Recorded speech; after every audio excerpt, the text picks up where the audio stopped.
Hello, it's Leslie Fightmaster.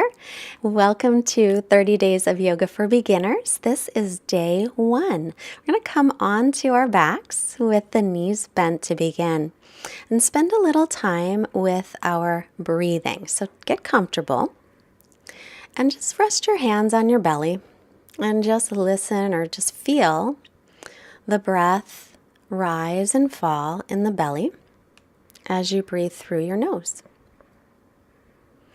Allow any tension in the neck and jaw and shoulders to release. So just taking notice if there is any tension. Sometimes we don't even realize. And just take longer breaths.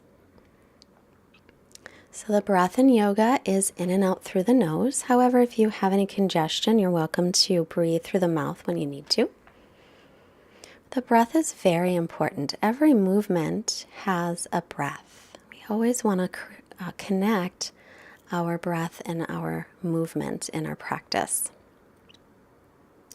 Now with your hands on the belly, I'm just going to inhale and really expand through the belly. And then exhale, feel the air empty out and the belly draws in a little. And then again, inhale, fill the belly. And now walk your hands up to your rib cage. And then exhale, feel the breath contract and empty. So as you inhale, you'll fill the belly and up through the ribs. And now bring your hands all the way to your chest, all the way by your shoulders. See if you can take the breath there, all the way high. And then you'll exhale completely. And one more time, a nice full breath. Inhale, belly and rib cage all the way up. And exhale. Release it. Now we'll inhale through the nose. This time exhale out your mouth like you're fogging a mirror. And again, inhale through the nose. Exhale like you're fogging the mirror. Halfway through, close the mouth. That slight constriction in the back of the throat. Try and keep it as you breathe in and out through the nose. This is called Ujjayi Pranayama. It means victorious breath. So just continue breathing in and out through your nose with that little constriction in the back of the throat. If it seems difficult today, don't worry. You'll just keep practicing it. It becomes easier as we go. Now we'll keep that breath going, but extend the legs out and point your toes up to the ceiling so your ankles are flexed. Your leg muscles will be more engaged. And now you can just let that relax. I want you to notice your body on the ground. So notice the points that are touching. And especially notice in your back, the spine. The spine has natural curves. The lower back is not touching the floor most likely, but the upper back is touching. The neck lifts away from the floor, and the back of the head is touching. Also the hips are touching and the heels, maybe the backs of the thighs and the calves. So I just want to take notice of that, and especially the natural curves in the spine. We would like to keep our natural curves in our spine as often as we can during our practice. And a lot of times we're not aware, so we're going to become aware. So flex the feet again from the legs. This time inhale, reach your arms up toward the ceiling. Exhale, stretch them by the ears as far as you can. Now notice your rib cage might pop up, your lower back might arch a little bit more. If that happens, take the hands further away from the ears up toward the ceiling and draw those ribs in. Now take your fingertips to your shoulders and just start to make circles with your elbows. We're going to warm up the shoulders. So as if you're drawing circles on the ceiling with your elbows. Make them nice and big as what's comfortable. And then pause and start to circle in the other direction.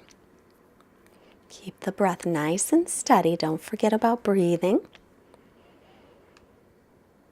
And then pause and arms by your side. Your legs might start feeling this because the legs are still firm here. Inhale, arms up, over as far as you can, but make sure those ribs don't pop out and the lower back doesn't overarch.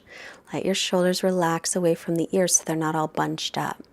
As you exhale, take the arms back down by your sides. Once again, inhale, sweep the arms up and over as far as you can while keeping the ribs in, reaching the tailbone toward the heels. Exhale, arms down by your sides. Legs are still active. Now we'll draw the right knee into the chest and bend the left knee, put that foot on the floor, or you can keep it extended out. Start to circle the right ankle in one direction. You can hold on to the shin or behind the thigh. Circle it in the other direction. You might notice I'm wearing socks. Usually I don't wear socks when I practice, but today it was really cold, so I kept my socks on for this one. Now extend your right leg up toward the ceiling and let it straighten out as much as it will. Now it might not straighten up that much. It might be a little bit bent. You might be holding on to the leg closer to your hips. But wherever it is, try and draw the right hip a little bit forward so your hips stay level. And keep that left leg active, toes pointing up toward the ceiling, and continue steady breathing. Go in a little deeper if you can, or not. Wherever you are is fantastic. It's all a process. When I first started, I could not stretch my leg that much anywhere near it.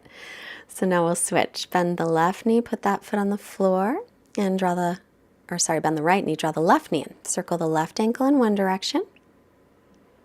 Right leg's extended out, or you can keep that leg bent. Circle the left ankle in the other direction.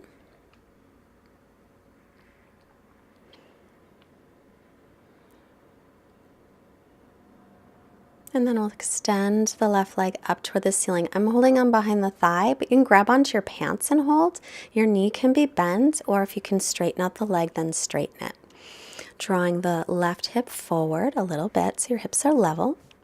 And continue breathing in and out through the nose with that slight constriction in the back of the throat, Ujjayi pranayama. And your right toes continue to point up toward the ceiling so the right leg's active. We're stretching out our hamstrings a little here. Hamstrings tend to get tight from sitting in chairs. Take another breath. And then we'll release it. Now bend both knees, hug your knees into your chest. This is called Apanasana, rocking a little bit side to side. So the names of the poses are in Sanskrit. Sanskrit is an ancient language, originated in India. And so I will sometimes use those names, although you can always call them by the English names too. So I'm going to roll off to one side. And just pausing a moment. I want to show you how to get up safely. So you roll to the right, left hand's pressing into the floor, and you'll bring yourself up nice and slowly with that hand. Now we'll make our way to hands and knees. If your knees are on a hard surface, be sure to pad them up with a pillow or blanket. Line up wrists under shoulders, knees under hips. On an inhale, bring your chest forward, lift your chin, and lift your tailbone up. As you exhale, round your back, tuck your tailbone under, and pull the ribs and belly in as you press away from the floor. Inhale, gently drop the belly, bring the chest forward. Shoulder blades are drawing toward the waist. As you exhale, press firmly into the arms and hands and lift away like you're a Halloween cat or a scared cat. Inhale, bring the chest forward again, lifting the chin and tailbone. And exhale, rounding the back. Sometimes call this one cat and cow or Bidlasana. One more time, inhaling, drop the belly, lift the chin and tailbone. And then exhale and start to round the back. Pull the ribs and belly in strongly. Inhale again, chest forward, collarbones are widening. And exhale, rounding the back. This is a great way to warm up the spine. We're going to take the hips all the way back to the heels in child's pose. Your hips might not touch, and it's fine. If they don't, you'll keep your hips up higher. You can also rest your head on the floor or on your hands. If your knees bother you, put a blanket between the backs of your thighs and your calves or a pillow. So here's your child's pose. It's a resting pose. If you're brand new to yoga, it might not feel so restful. So remember, you can rest your head on your hands or a block if you have a yoga block. Put some padding between the calves and the backs of the thighs, or keep your buns up higher. They don't have to go all the way to the heels. Then we're going to come back up. Inhale, bring the chest forward, lift the chin and tailbone up. Exhale, round the back and take the hips as far back to the heels as you can, keeping the arms extended forward. Inhale, come forward again. So we're just going to link some breath and movement. Drop the belly, lift the tailbone. Exhale, tuck and round. Take the hips back toward the heels. Once again, come on up to the knees. Bring the chest through as you're inhaling. As you're exhaling, round the back, chin toward chest, and stretch the hips back toward the heels, keeping the arms extended. And again, up onto the knees, chest comes through, tailbone lifts, chin lifts. Exhale, rounding the back, chin toward chest, hips toward heels. So these movements, you'll move any amount in these directions, just until you feel a nice stretch. And we'll come up and walk the feet forward so we can sit down. And then on to the back again, hugging the knees into the chest. So these classes will build little by little by little. So arms to a T, we'll drop the knees off to the left and look over the right shoulder. If your knees don't touch, it's fine. You can hold up with your hand, or if you've got a block or a pillow or blanket, you can put that underneath. I mentioned props. I don't have any with me today, but I will further on. But it's nice to have those handy, a blanket, a pillow, yoga blocks if you have them, a yoga strap or a belt or a tie. All of those are helpful. And I'll talk more about them as we continue. Inhale through center. Exhale, knees to the right, and look over the left shoulder.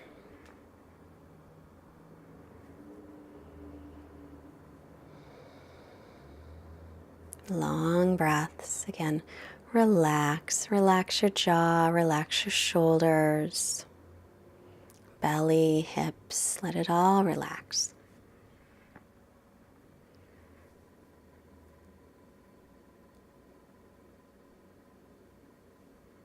And then we'll come all the way back in a moment to center.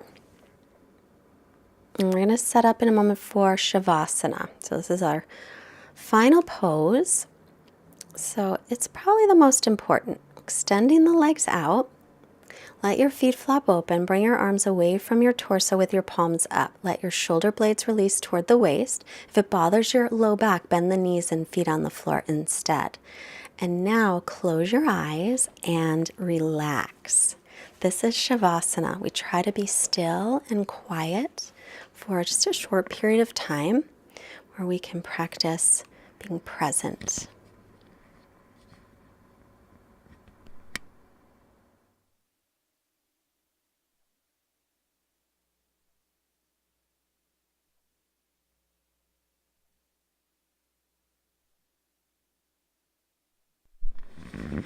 As you're resting a little longer, I always like to end it with a quote.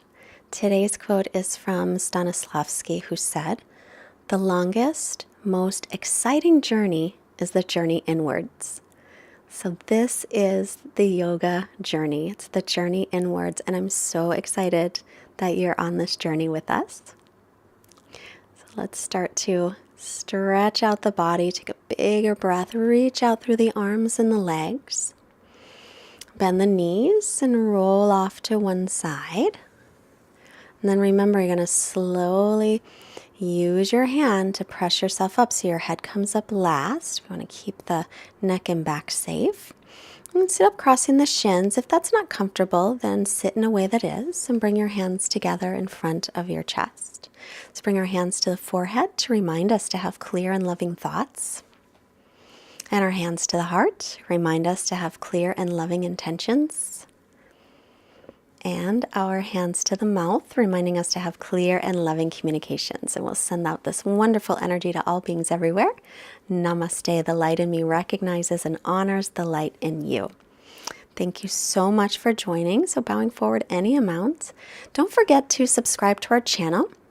And push like, tell your friends. We also accept donations for our free yoga classes. There is a link below. You can also visit fightmasteryoga.com. There's a way to donate there and a mailing list to join. Have a wonderful, wonderful day. Bye-bye.